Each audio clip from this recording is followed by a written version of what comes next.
So let's get started. Good afternoon, and thanks for joining us for Ask a Journalist with Stephen Allen Adams. I'm Kelly Caseman, Executive Director of Think Kids, and we're going to spend the next hour talking to Stephen, reporter with Ogden Newspapers, and taking your questions from viewers big and small about his work and issues facing kids and families in West Virginia. So we're going to check on Facebook a few times during the conversation, so if you have any questions, please type them in. And at the bottom of the hour, we're going to be joined by Principal Lori Barnhart and students from St. Mary's High School, which is Stephen's alma mater, to give the students a chance to ask him questions directly about public and civic journalism. So thanks for joining us. Stephen, you want to tell us a little bit about yourself? Sure. Stephen Allen Adams. I am the state government reporter and Charleston bureau chief and columnist for Ogden Newspapers in West Virginia. Ogden Newspapers is a huge company, has newspapers from the east to the west, from Hawaii all the way up to New Hampshire, but they're based out of Wheeling. And we're one of the first newspapers in the state. And they own the Wheeling Intelligencer, the Parkersburg News and Sentinel, the Weirton Daily Times, the Intermountain and Elkins, and the Martinsburg Journal, as far as their dailies. And then they own a whole bunch of weekly papers across the northern part of the state. So it's a pretty big company. So I do all of their state government reporting, whether it's covering the governor's briefings, whether it's covering the legislative session. It involves investigative reporting, it involves big feature stories sometimes based on, talking to elected officials and candidates and things of that nature. It's election coverage when elections are going on for statewide candidates. It's all sorts of interesting things, from data journalism to just features to sometimes hard-hitting investigations. So it's a whole gambit of things. You write a lot. You're rather prolific. So how many stories do you think you write a week? Oh boy. Well, it's slowed down now that the legislative session ended 2 weeks ago. I could tell you for the month of March, I wrote a total of 67 stories. Sometimes as many as 5 stories per day, trying to keep track of multiple bills going through the legislative process, various controversies and drama and things of that nature. So it's not uncommon for me to turn in anywhere from like 12 to 15 stories per week, depending on just what's going on. Sometimes things get slow, like anything, and sometimes there's a bunch of stuff that happens all at once. So it's a balancing act, and it's spinning plates sometimes, but it's also a lot of fun. So would you say, because we were talking earlier and you said you feel, I'm not sure if you use the word bored, but it's a lot slower now. Do you like the faster pace? Well, yes and no. I always compare the legislative session to football season. And I like to watch football, and you always look forward to it when you're in it. And playing, but obviously the longer you play, the more you get worn down and get tired, and you look forward to getting to your final game, whether that's the Super Bowl or what that is. So you get really excited about being involved, and it's fast paced, and you're turning in stories all the time, and you're talking to people, and you're keeping track of everything. And then the session ends. In West Virginia, it's 60 days. So on the 60th day, they gavel out at midnight, and you're done at that point. So once that happens, things do slow down a great deal. So it takes a little bit of time to kind of get reacclimated to society and back to your normal schedule. Trust me, there's always things to write about and look into, and there's always reports to read and think tanks, and you've always got story ideas. But for that first couple weeks after session, it's like going 100 miles an hour to go and just on a very brisk walk. So you got to get kind of reused to everything. So I am now kind of working on story ideas now going forward, and my pace should pick back up real soon. Well, if anyone has any ideas for stories, they can write them in the chat and we'll share them with Stephen. So one of the reasons I am interested in what you write is because I know that you come from Pleasant County. I grew up in Tyler County. So St. Mary's is a small town. I grew up in Middleburn, which is also a small town. Mm-hmm. What was that like for you growing up, and how do you think it influenced your desire to become a journalist? And perhaps more specifically, did it inform your desire to become a reporter who covers government affairs? Well, like I said, I am from St. Mary's. I literally lived there from the age of 1 to the age of about 18, 19 before I went off for college in Parkersburg. And I loved it. My dad was a 911 dispatcher for a very long time. Retired as a correctional officer just a few years ago at St. Mary's Correctional. Active with the American Legion. I grew up, helping out with Veterans Day ceremonies and all of that. And I was always active in high school, and particularly band and choir, quiz bowl, things of that nature. So definitely being in St. Mary's, having a dad that was involved with uh, emergency services, public services. I obviously talked to the police officers. The former mayor Art Olds, who's I think passed away here not that long ago. I talked to a lot of these people and grew up around them. So I grew up around seeing what good government looked like, and occasionally seeing what bad government looked like. All that played a role. My dad certainly played a role. We always watched the news in our house. When the first Gulf War broke out, and I'm old enough to remember the first one, not the one from the last decade, but the one from the early 1990s. My dad recorded every CNN broadcast on VHS tape. And so we would watch that and watch those news reports. So I became interested in that way. And I also, and I'm not sure how it started, but I was very interested in politics. My father was a registered Republican. My family were poor, but they kept track of politics, and they were certainly conservative leaning. And so early on, I had an interest in politics. Started a teenage Republican chapter in high school, and things like that. So that's how I started to even get involved with high school journalism, was because before I wanted to be a newspaper reporter, I wanted to be a columnist. And that was the pathway I saw to getting there. But luckily, I matured to some extent and learned things, and decided that maybe it made more sense to go into straight news.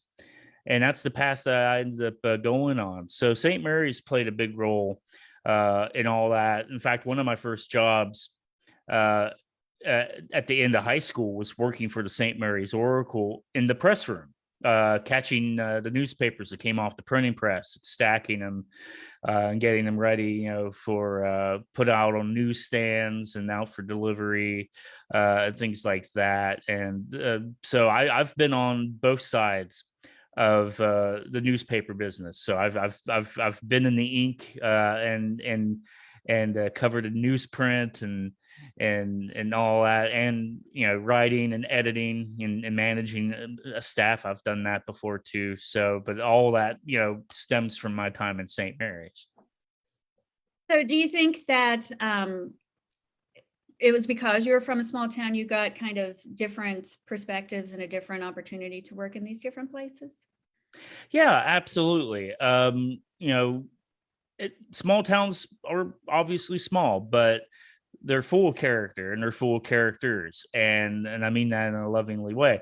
There's a lot of people with a lot of different experiences that you encounter, whether you're talking to your police chief, or whether you're talking to your teacher, or my dad being involved with the American Legion. We had a Legion member who's long since passed, who was a World War II veteran, and he helped build the elevator to lift bombs into airplanes.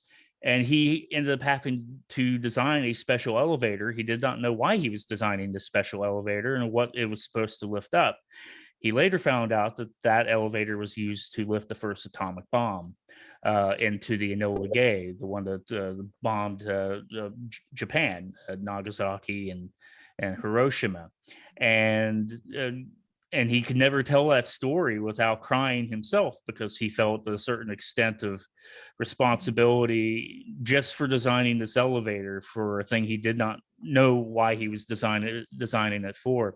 So yeah, you meet a lot of interesting people with stories to tell and very unique stories to tell, and small towns really kind of give you that. You can get lost in a big city easily, and that's probably maybe why I've never really left a state. I've preferred, I prefer covering small towns and talking to the people from small towns versus getting lost in the big city.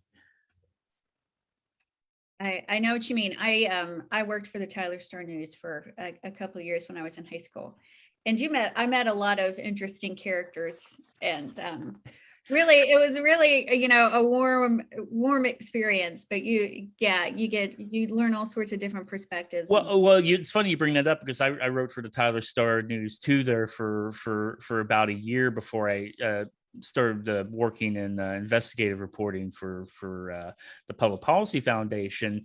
And it was always funny about the Tyler Star News office because every week, on certain days, you'd have the same certain people coming to the office just to chit chat. And they're just locals. I mean, they're just characters and good people that would come in either just to poke fun at you, or sometimes they'd have a story that they want you to look into. But a lot of times they're just coming by just for chatting and fellowship. And you don't nobody's walking into the New York Times like that, non getting past the security desk and having to sign in and take an elevator up 13 floors or whatnot. That only happens in a small town newspaper office. And those are the type of experiences that you remember and cherish. I agree. So you are one of the most widely recognized reporters in the state covering legislative session and government issues. I think folks would be surprised, and correct me if I'm wrong, to learn that you don't have a college degree. You have some time in college, but don't have a college degree. So tell us more about how your work experience has led you to rise to the position you now have with Ogden newspapers. Well, I will tell you, it was a lot harder to get to where I'm at without the college degree than if I had it, for sure. I went to Ohio Valley University for 2.5 semesters. And if there's any teachers that still or at St. Mary's High School from my time there, they will tell you, I would hope that they would tell you I was a smart person, but they'll probably tell you I was a terrible student. I really was. It's funny, I can write thousands of words per week, but if you assigned me something to write, it was like, like a teacher assigning an essay. It was like dragging hen's teeth. Pardon me. I was not good at math, which is really funny now because I go through state budgets all the time and I'm crunching numbers and doing percentages. I kept a spreadsheet all through the COVID pandemic, crunching numbers and making charts. So it's really funny in hindsight that I was really bad at math. So I was a terrible student that really kind of followed me into college. And it's one of those things, if it was a subject I liked, I would read ahead. It's one of the things, I was probably a D or C plus student maybe in high school, but I was captain of the high school quiz bowl team because I could answer every question, particularly about geography, current events, world history, U.S. history, you name it, except for math and literature. I could usually answer the question on it and answer it faster than anybody else. But like I said, my bad habits carried me into college. I took a year off before starting college just to work, and I worked at McDonald's and at the St. Mary's Oracle. And then like I said, went to Ohio Valley University for 2.5 semesters, and I had a bad habit of not going to classes. But I'd come in, when on test day and ace the test, or other classes like math, for example. I was in remedial math and still wasn't really kind of cutting in that. So about 2.5 semesters was about all I could really manage. So from between there and my first journalism gigs, I was working, retail jobs, at Shoe Carnival. I was a host at Applebee's, and on the side for fun, I would write blogs, and I would write about pop culture and current events and news, and chronicle my life at that time of a really young 20 something. And it was enough to get the attention of someone starting a newspaper in Marietta called the Marietta Register. And then a month after that, a friend of mine that was working as a DJ at Results Radio for 103.1 The Bear had also been named a news director and had no experience with news, and called me up and said, "Hey, you were the editor of the college paper while you were there. You want to come work with me and do news?" I'm like, "Sure." But both of those jobs were they were both part-time, and they were both barely minimum wage jobs. I had two roommates that I lived with in Parkersburg for a long time. I had roommates all my life up until 11 years ago when I moved to Charleston and finally had my own place. And to just kind of go quickly through it, like I said, didn't make much on those jobs. When I went to Tyler Star, small country paper, you don't make a lot doing that type of job either. And then, I took a job at the Public Policy Foundation, a libertarian think tank, to help them start a news website. And they paid me $16,000 a year, which was not much. The plus side is they paid for my apartment when I moved to Charleston so I could cover the legislative session. Then I went to work as a TV news producer for a statewide television network, ran here at Charleston, making maybe 24,000. Then I went to work for the state senate as a communications associate there, and started off at 30, jumped to 34. Went to work for the Secretary of State's office, Mac Warner, was making about 40,000 there.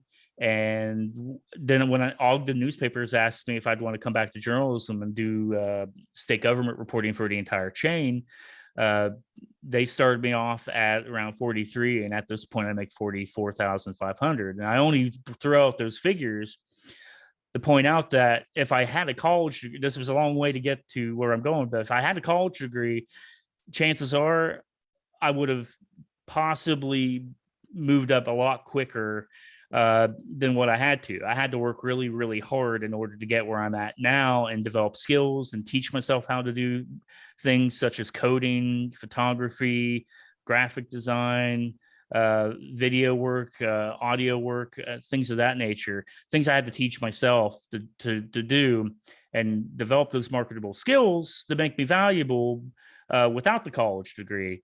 You can get there, but it's a very long path to get there. So if college is something that you're interested in, I certainly encourage you to stick with it and finish it out, because even with a college degree, you don't necessarily start it off making a lot of money, but you have the potential to move up a lot quicker than someone without a college degree.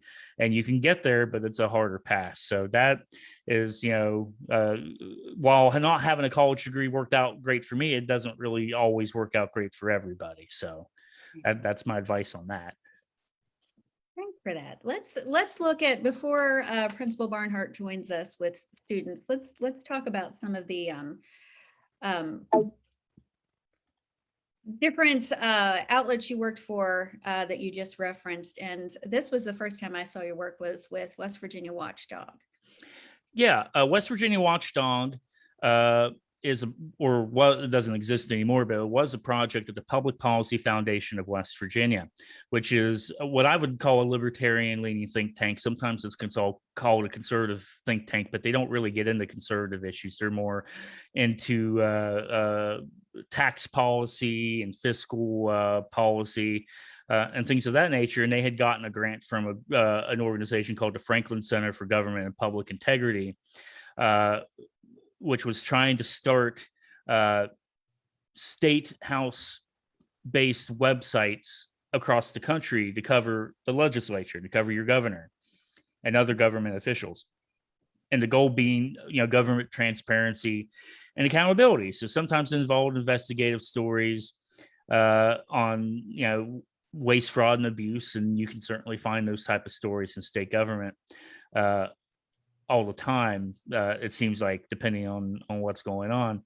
Uh, so they hired me to basically start the website for them. They knew I had news experience, and the nice thing about them, which isn't always the case with journalism funded by nonprofits and think tanks, is they literally just paid me and left me alone. They didn't tell me what to write. They didn't give me any type of bent I had to take. And sometimes that could be the case, and sometimes that's okay too.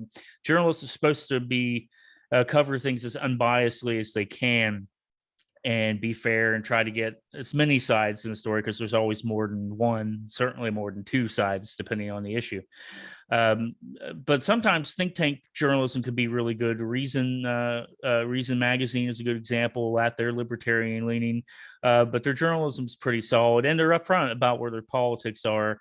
Mother Jones is a left-leaning kind of version of that. They are a nonprofit, but they do some solid journalism too. But they tell you exactly where they stand. But luckily, I didn't have to write anything from any particular angle. They specifically wanted straight news reporting. So I did that for about 3 years until the grant funding ran out, which is always the problem with, that's the other problem with doing nonprofit news. Grant funding runs out, people that are donors to projects. Fickle's not the right word, but they have different interests, and sometimes their interests move on. So sometimes that grant funding isn't always there.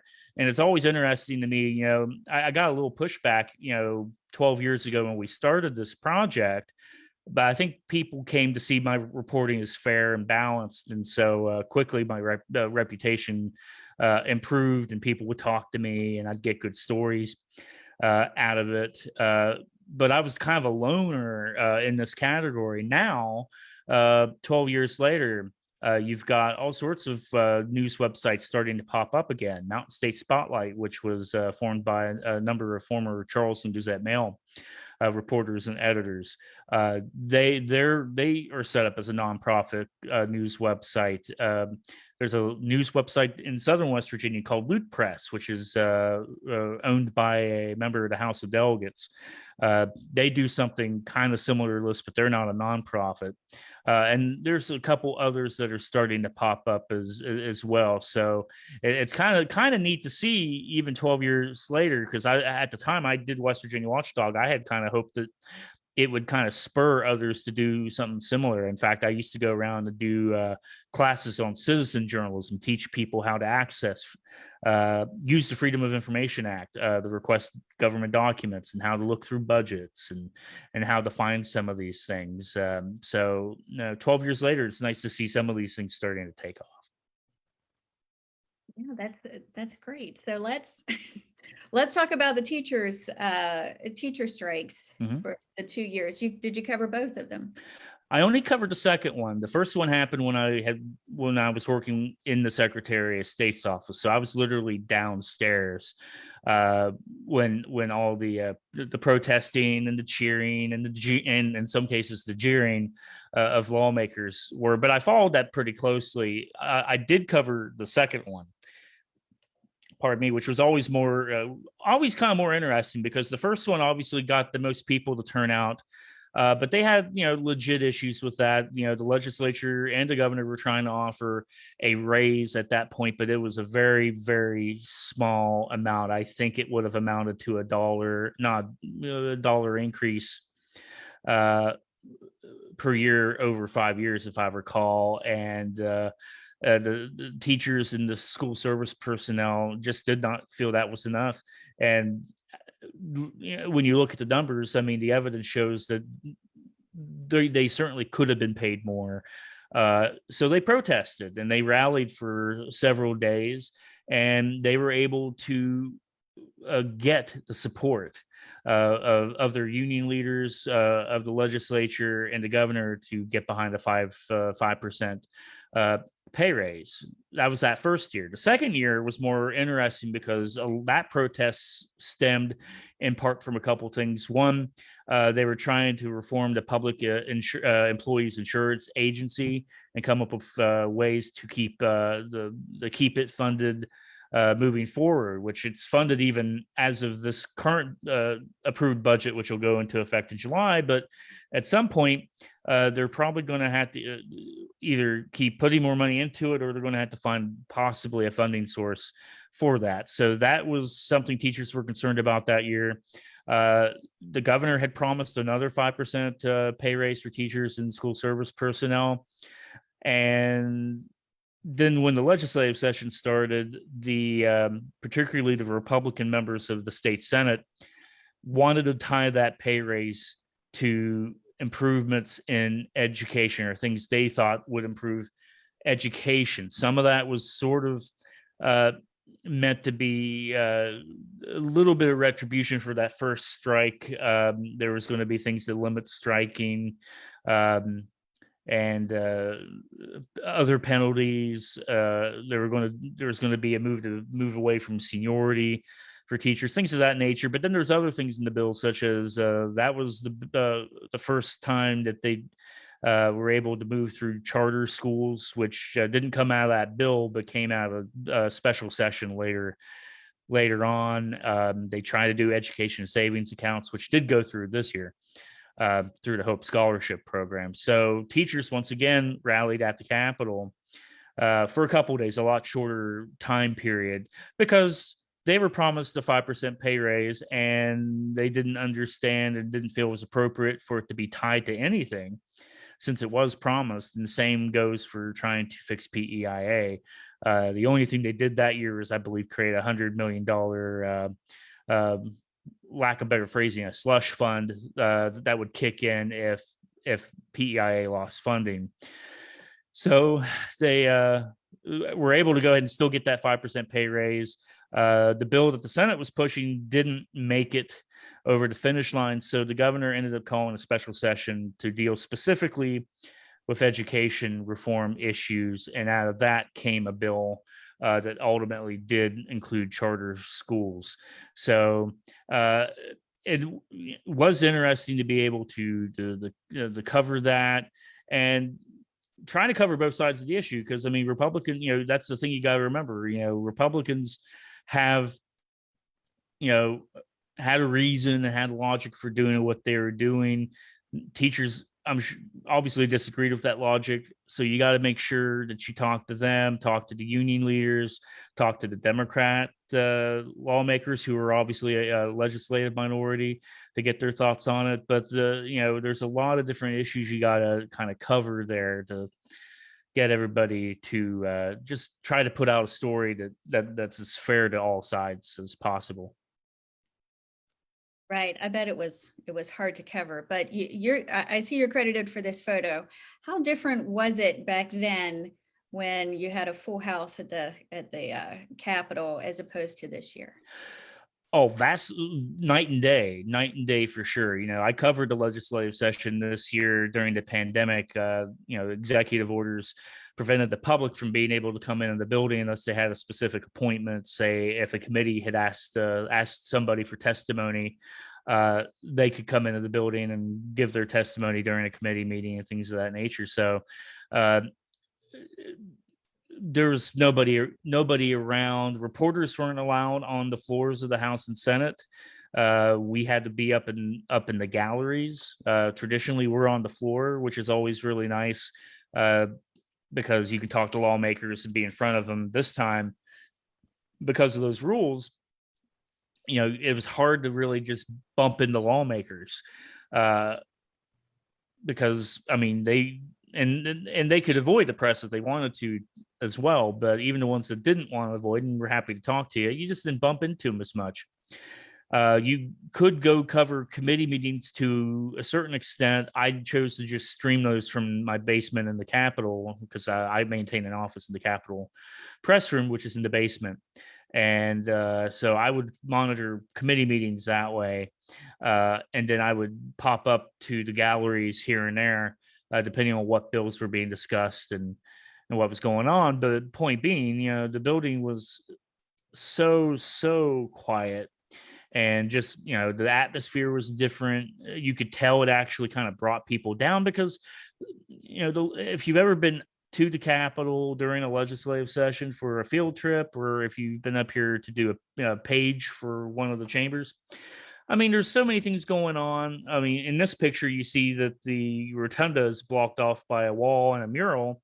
That's just now starting to get opened back up. They've been doing renovations on the dome, but you don't realize how much having that walled off right there really affects just your attitude and mentality, because you can't see to the other side. And, in the middle there's what's called the well. And that's where lobbyists and reporters and the public and lawmakers would bump into each other going to committee meetings or whatnot and exchange information and things like that. So I can tell you that for the next legislative session, especially since, hopefully COVID's controlled at that point where people could be allowed back in the building and maybe masks can be limited to some extent and people could feel more comfortable.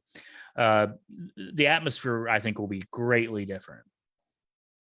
I look forward to going back to the Capitol next session. And so, yeah, I hope that the pandemic subsides by then. We're at the bottom of the hour, so I am going to introduce Principal Lori Barnhart, who is principal of St. Mary's High School. Are you there, Lori?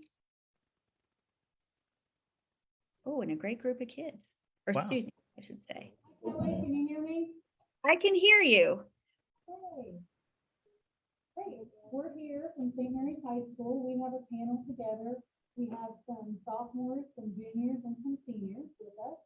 And they're very interested to talk to Stephen and learn about some of his experiences. And it's certainly unique that he shares our hometown with us. So I think it'll be wonderful for them to have an opportunity to talk with him.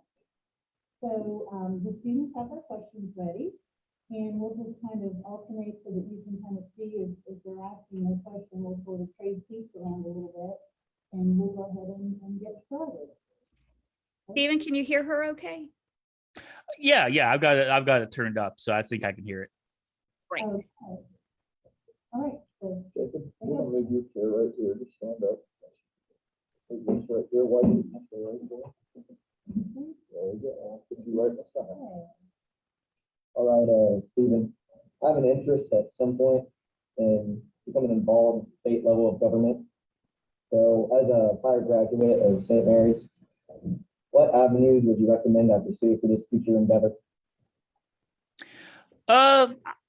Well, obviously, the first thing you should do is look into perhaps a political science degree of some sort. There's certainly some good poli-sci degrees at a number of even local colleges and universities. I kind of tell people all the time when it comes to journalism, if anyone's got even an interest in covering like government as far as journalism goes, if you're going to go in that field, I recommend taking a journalism course, because chances are going into government service of some sort, you're going to be dealing with a news reporter. So if there's ever an opportunity where, say, you're working in that type of field and you get asked to type up a press release or a media advisory, you're going to need to know how to write that. You're going to need to know how to write that in a way that newspapers will accept it, because I can tell you newspapers will throw that stuff away sometimes if it's not formatted properly. You'll have to learn how to write an Associated Press format to do that sort of thing. So definitely take a variety of courses, particularly with writing. Take some business. When people ask me about journalism degrees, for example, I almost tell people never get a journalism degree. Take journalism courses for sure, but you're better off trying to get something in, say, political science or business or any of those things, because it's going to make you more valuable if you're, as a reporter to a newspaper, if you have backgrounds in those things, because you'll be able to understand that a lot easier. So now, if you're in the state, if you're staying in the state, going to WVU or Marshall, go Herd. everybody, I don't know if people realize this is ever said, but John Deaver Drinko, which the library is named after of Marshall, he's a notable St. Mary's high school alumni. But the legislature has a number of internships that you can look up on the legislature's website, where you can intern for the House, the Senate, some of the services that they offer, such as the Office of Reference and Information. And you learn a lot of things that way, especially about, it sounds goofy. You always hear the Schoolhouse Rock skit, I'm just a bill. But you'd be surprised how many people that cover the West Virginia legislature don't know the process of how a bill becomes law, and it's a lot more complicated than the song would suggest. Especially if the House passes a bill and the Senate amends that bill and sends it back to the House has to approve the Senate amendments. Well, the House might want to amend it again, so then they're going to amend the Senate amendment. Well, now that has to go back to the Senate for the Senate to approve that new amendment to their amendment, and it goes back and forth like that sometimes. There's a lot of things you learn that way, especially through poli-sci, and I wouldn't say you need to become a lawyer.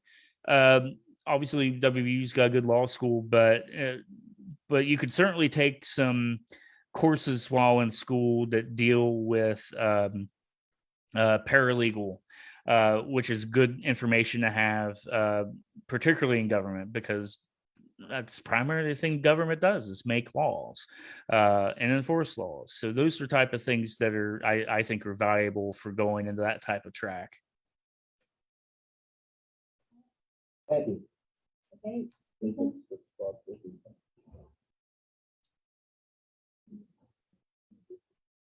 Hello, I'm Ethan Weirton. I'm with Sentinel. And my question is, does your position allow you to keep West Virginia citizens informed? And also, do you feel that your reporting influences potential voters in the state? Might need you to repeat that question. All right. Does your position allow you to keep West Virginia citizens informed? And also, do you feel that your reporting influences potential voters in the state? Yeah, I mean that is certainly the only real goal I have. I like to say that my audience or my readers, and that sounds kind of dumb, but a lot of writers I think sometimes focus too much on trying to get likes and retweets on Twitter or shares and that sort of thing, and those are nice and they make you feel good. But the thing that makes me feel good in what I do is making sure that the people that read the Parkersburg News, the Wheeling Intelligencer, the Weirton Daily Times, the Intermountain and Elkins, the Martinsburg Journal, making sure that the people that read my paper in the morning understand what it is I'm trying to explain, whether I covered, the governor explaining something about what he's doing with COVID-19 or explaining a complicated bill, which really can be complicated because down here bills get amended and changed all the time. And sometimes I screw up on a story like that, where I still have old information in there about what the bill was the day before, but it's already changed since then. That's always my goal, is just making sure the readers are informed. One of the things, like a lot of newspapers try to get stories up on the web really, really quick. And we don't do that. And at first I was kind of annoyed by it. And then I really became to appreciate it, because when the story changes throughout the day, say someone, provides comment hours after you wrote the story already, because it's not online yet and probably won't go online till midnight, and then people will see it in the paper in the morning. That gives you time to change the story and make sure you update it. Whereas, some reporters put stuff online immediately and update as they go. But if you read it in the morning, you probably didn't go back to read that same story in the afternoon. So all you know is the information that you saw in the morning, and may not have even realized that the story has already changed 2 or 3 times. Whereas, at least the way we do it, you don't see it as quickly as other people's reporting.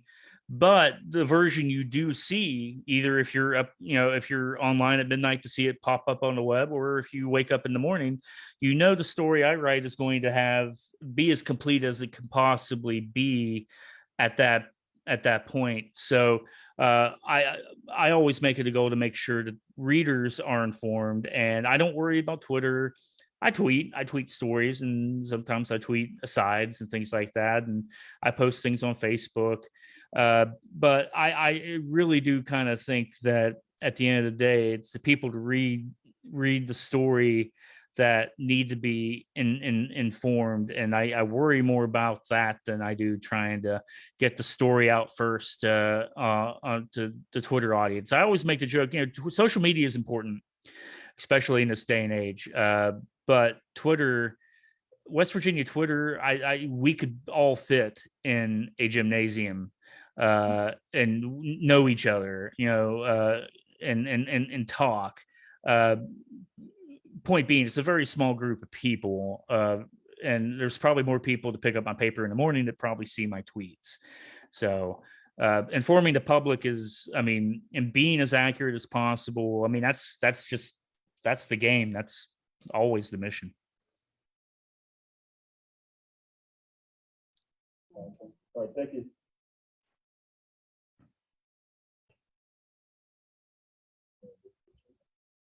I'm Braden White, I'm a sophomore. What are your favorite parts about being a journalist? Favorite things about being a journalist? There's so many to name. Particularly with my job, I'll tell you what's really nice about it. That I have editors. I have several editors.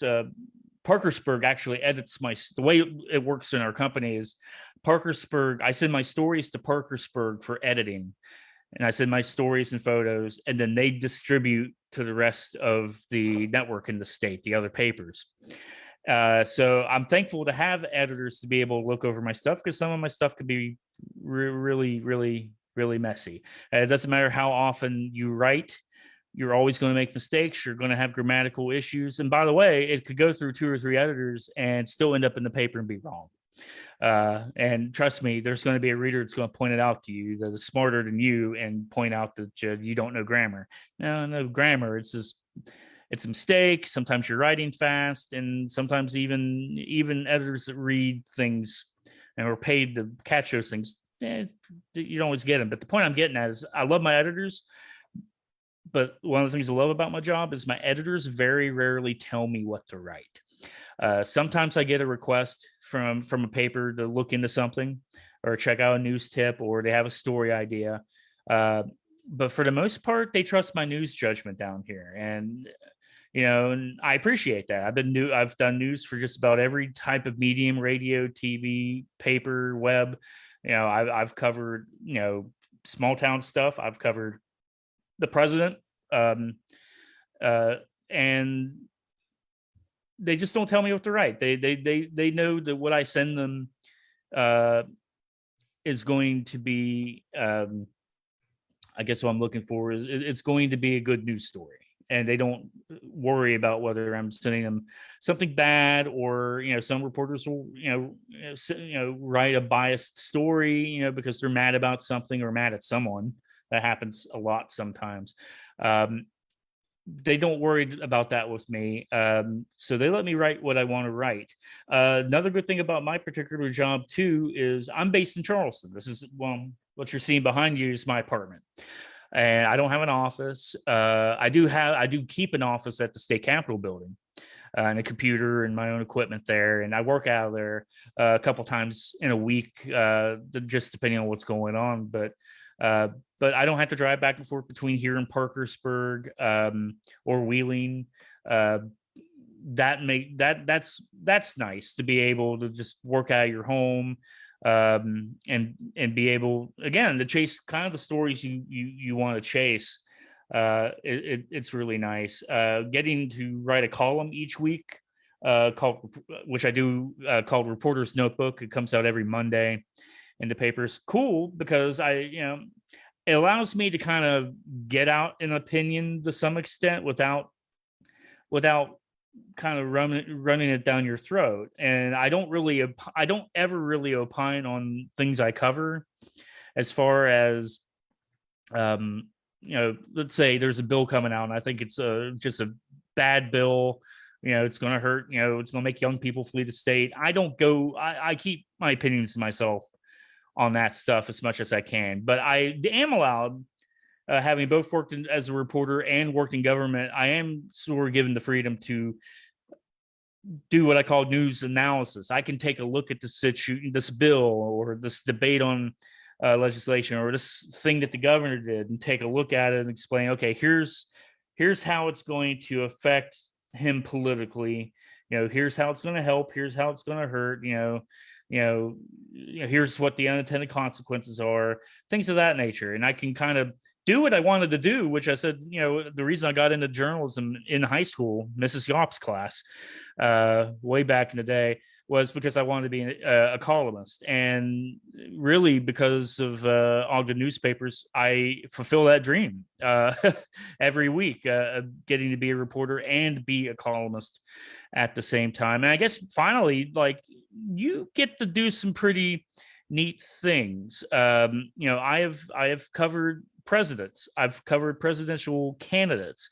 I've been in the rooms with people I never thought I would ever be in the rooms with, leaders and sometimes celebrities.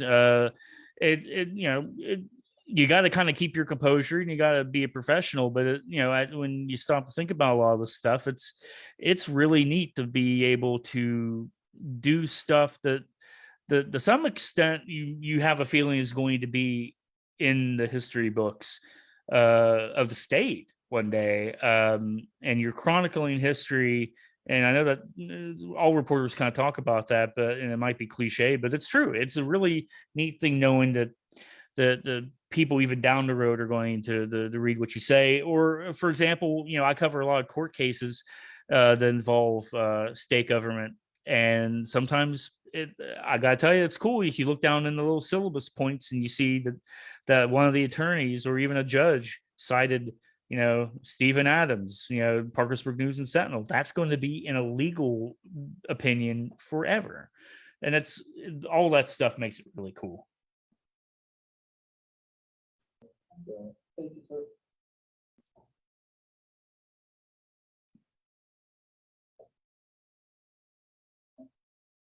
Hi, I'm Grant Barnhart. I'm a junior at SMHS. And my question is, how did COVID affect the manner in which you were able to cover the West Virginia legislature this past session? Was the question how was covering the legislative session this past session? How did COVID affect the manner in which you were able to cover the West Virginia legislature this past session? Good question. I've covered, let's see, how many, I've been in Charleston now for 11 years, and I've been covering legislative sessions since then, or I have worked for the West Virginia legislature. I've worked for Republican Senate presidents. I've worked for the Democratic Senate president back when the Democrats had a majority of the session. And some things change. A lot of things stay the same no matter what party controls the legislature. And it's kind of neat to see when you're talking to some of the various leaders, whether they're old or young. I've got actually, a good relationship with Delegate Trenton Barnhart, who is really, really smart. And there's a lot of young people in the West Virginia legislature now, more now than there ever have been. Some really young people, some of them right out of high school. Sarah Blair, who is the daughter of the current Senate president, Craig Blair, was a delegate for a number of years. And of course, you got Delegate Barnhart. You've got Riley Keaton, who's another young one. Josh Holstein. There's a lot of young people that are running for office, And to some extent, it's easy to write that stuff off and say, well, they're too young, they don't know anything. But everybody provides perspective in the West Virginia legislature, whether you're talking about David Kelly, Delegate David Kelly, former sheriff of Pleasants County, former county commissioner, and a pastor who sings gospel with my dad occasionally. He's got perspectives. He's one of the few law enforcement officers on the House Judiciary Committee, which is mostly made up of lawyers. And it's easy for lawyers to lose perspective on the laws they create, while someone who has enforced those laws, particularly criminal laws, can give you a good perspective on how things operate. So every legislative session is different. Obviously, this one that just wrapped up is the most different that I have ever covered. I am certainly looking forward to a legislative session returning to some form of normal. And not only will I think that will just be better all around, but I think even laws will be made a little bit better just because people can relax a little more. This legislative session went really fast, particularly in the beginning, because they were trying to push through bills really quick. And it wasn't for nefarious reasons. It was because, well, we were in the middle of a pandemic and they wanted to get out as many of the big, important bills, the bills they thought were important, as they could, in the hopes that no lawmaker or staff member got sick with COVID and spread it to others. So they, to some extent, felt like they were running against the clock. Luckily, we only ever had one lawmaker that came down sick with COVID, and that was really about 2.5, 3 weeks before the end of session. So because of that, they moved really, really fast on things. You probably followed some of the debate that went on with personal income taxes. Luckily, things you don't have to worry about yet, though. If you guys have any type of jobs right now, McDonald's, Taco Bell, Wendy's, or wherever, well, you should look at your stub and see how much in taxes you're paying. It would really, it's something you should think about. So there were certainly efforts to try to phase that out, which didn't happen because the Senate and the House and the governor couldn't really come to an agreement. And the governor was browbeating the House, and the House decided to show the governor who was boss and completely voted down the bill. So again, this legislative session, it's one for the history books, and it's the most different one I've covered, and it was fun in some ways. I'll never forget it. I can't wait till we go back to a normal legislative session. Thank you. Hi, Mr. Adams. I'm Kyle Jones. I'd like to build off some of the stuff you said previously. And do you feel that bills that the legislature passes are always in the best interest of West Virginia?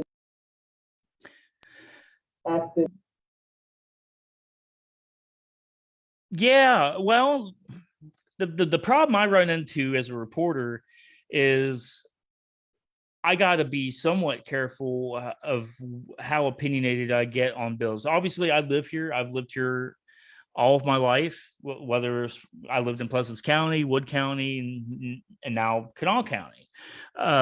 So I report here, but I also live here, and I vote to a certain extent. And, I'm always wondering about some of the bills that get passed. One of the things that always gives me hope, and it's gone up a little bit because Republicans have been a lot more efficient about passing bills than the Democrats used to be. But out of all the bills that get introduced, there's really only about between 12 and 15% that ever make it out of the legislative process and get signed into law by the governor. And a lot of those bills, well, you'll never notice their effect. They do small things, or they help a small group of people here and there. Some of them are just tweaks to laws. You'll never really know the effects of those because they're not really harmful, but they don't do anything significant either. Then you have a handful of bills that some would say were important bills. The budget is one bill that has to be done every year, and it is vitally important because how you spend your money is how you show people what your priorities are. So they add funding to this and they take funding from that. And sometimes that's higher education. Higher education took a little bit of a haircut this year, though if there is surplus money at the end of the fiscal year, they'll get that money back, except for a 1.5% cut that was done.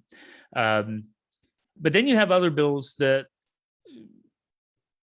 I mean, let me put it this way: they don't get very good headlines.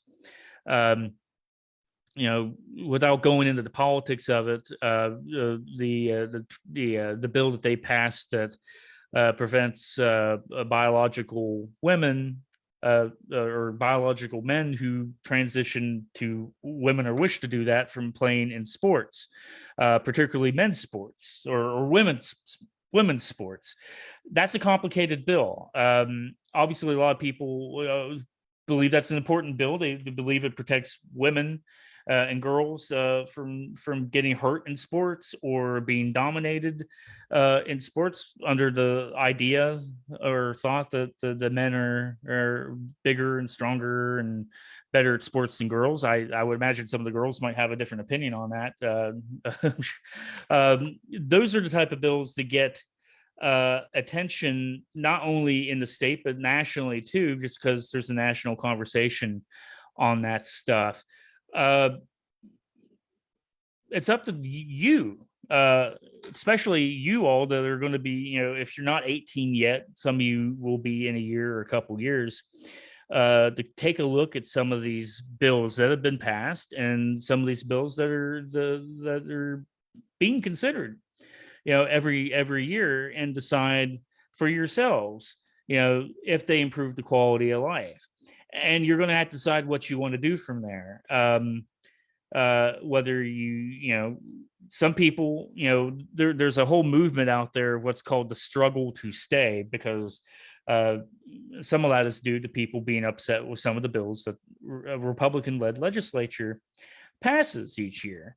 What I tell people to make that argument that, well, we want to leave the state because, the legislature passed a bill we don't like.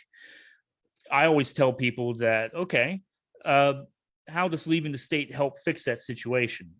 It doesn't. If there's a bill that our legislature has passed that you don't like, you have to decide what you want to do. You could leave the state when you go to a different college out of state if you wish, or you could get involved. You could vote. Vote's a big way to obviously deal with all that stuff. You could get involved with organizations that advocate for things that you believe in, and keep in mind, your beliefs are going to change as you get older. You might become more conservative. You might become more liberal. I became more libertarian as I got older. Your politics always change based on new information that you receive. So you might want to join organizations, or you might run for office yourself and craft a law. But I always tell people, if you are concerned about some of the bills that you think create a bad quality of life, you got to stay in the state and help improve the state and help either change those laws or make better laws or things of that nature.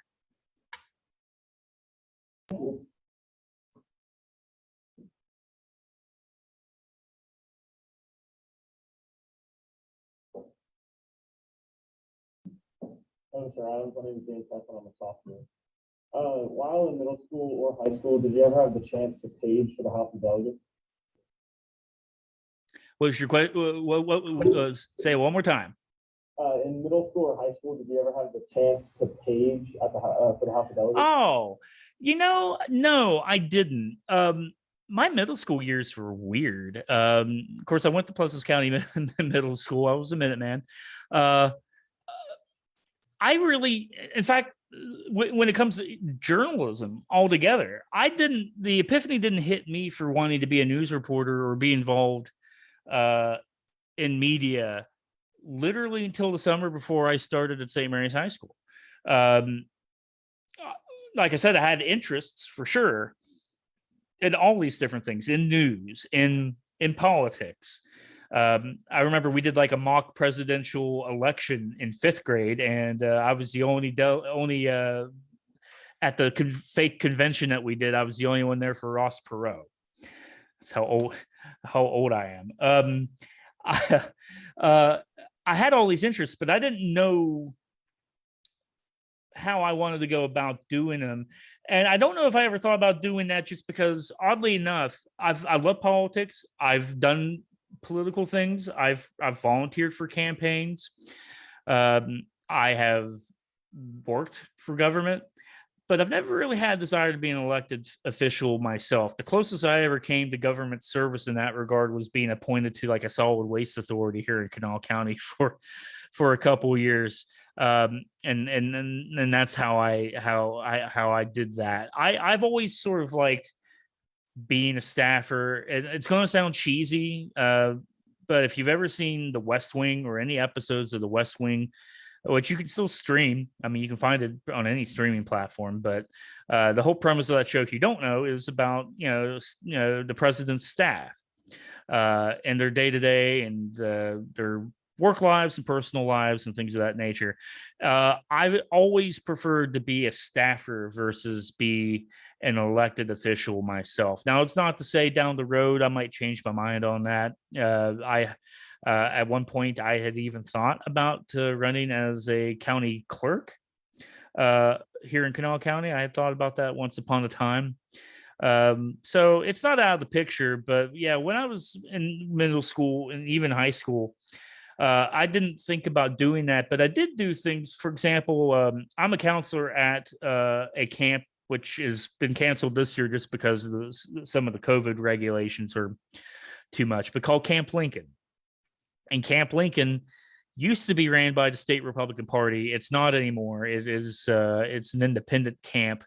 And it operates like Boys and Girls State. If any of you all have participated or thinking of participating in Girls and Boys State, it's literally the same thing. You split the camp into two fake political parties, and you go through the political process. You nominate candidates. You have conventions. You have elections for your camp president and vice president. And we have classes on political history, and we have mock model Congress, so you get the right legislation dealing with camp and things of that nature. And in 1999, I went. We, as a camper, we do it down at Camp Caesar down in Webster County, 4-H camp, and I went in 1999, had a great time, and now I for the past nearly 5 years, I've been a counselor there. And so that's what I did in high school. I got more good at doing some campaign volunteer stuff. So, State Senator Donna Boley, who not only somebody I cover now as a reporter, but someone who, especially as a young person, was a friend and a mentor to me, and we're still really, really good friends. She took me to Camp Lincoln. She took me around to political events, such as back then it was George W. Bush running for president. So I went and volunteered at a couple of his rallies. Cecil Wonderwood, I had volunteered on his campaign as a real young person, riding around with him on a tour bus around the northern part of the state, trying to get out the vote for him. Those are the type of things I did versus Page or anything like that for the West Virginia legislature. Thank you.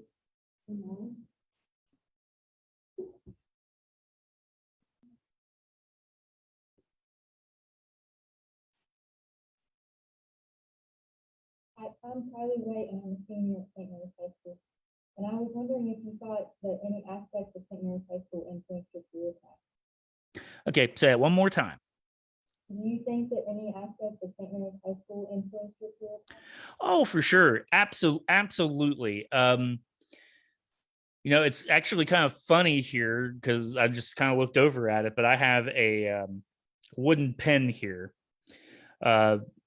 There's a guy that I can't remember where he's based out of, but he makes these wooden pens, and they're super, super nice. And but he takes the wood he uses is wood from different counties.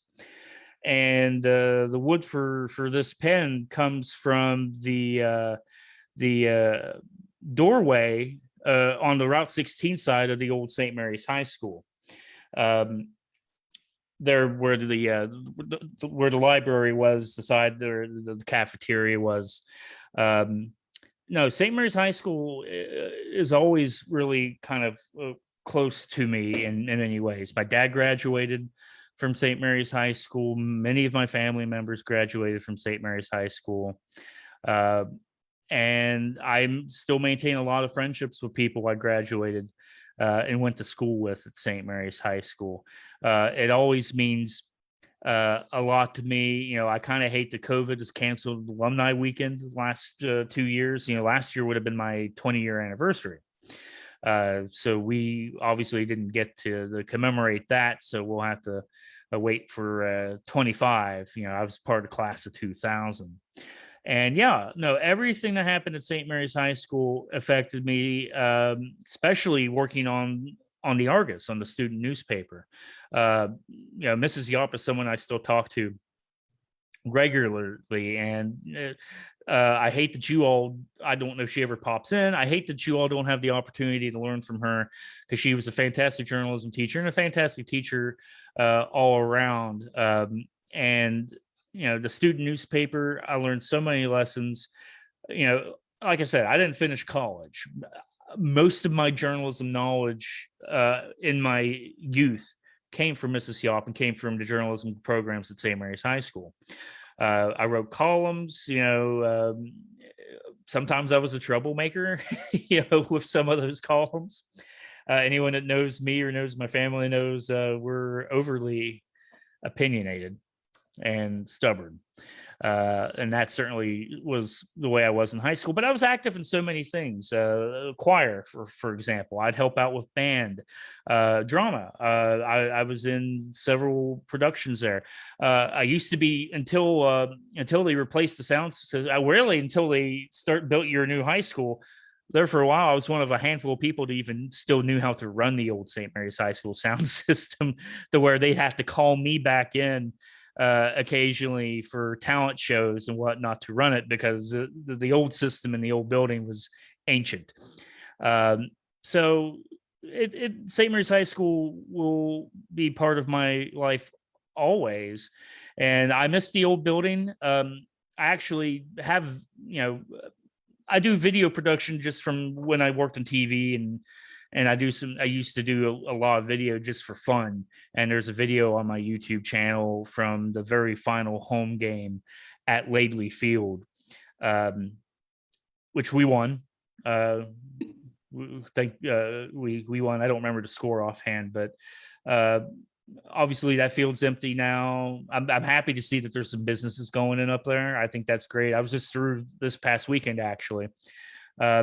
And that makes me happy. And yeah, I'll tell you a quick funny story. You know, when they were building, just finishing up St. Mary's High School, I came in town with my wife to see my dad, and someone told me that that weekend they were, or whenever it was around one of the holidays, but they were moving all the stuff from the old high school into the new high school to get it actually up and running. I think the first day was going to be the week after. So my wife and I decided, and I was working for the state senate at the time, but my wife and I decided, well, let's go check it out. So we go and we sneak into the building while they were doing all this stuff, and we took a look around, and you know, what you have there is amazing. Everything up there is amazing. You guys don't know how good you have it. And it's not that the old high school was bad. The old high school was just an old high school, had a lot of charm to it, but you guys have it great. But I remember, I think Jeff Soul was principal at the time, and he at first he saw me. He's like, "What are you doing here?"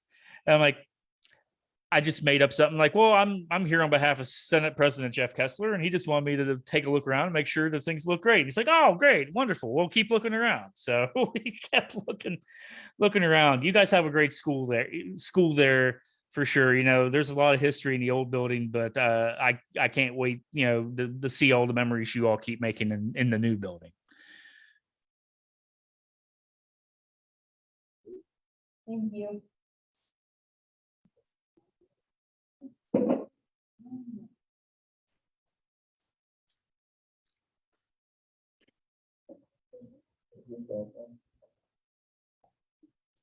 last Sunday. Hello, I'm Mariah Evans. I'm a junior. You had already previously answered my question, but I just wanted to say thank you for your time and allowing us to meet with you today. Oh, what was the question?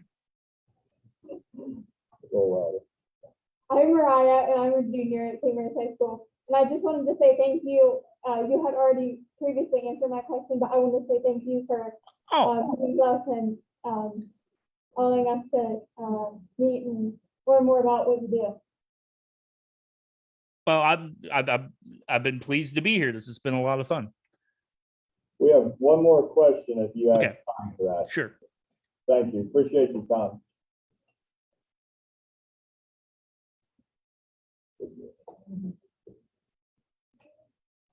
Hi, I'm Laura Fetty. In the past year, have you noticed the impact that coronavirus has had on the bills that are passed on the floor, like some of the bills that are being pushed aside to handle the coronavirus?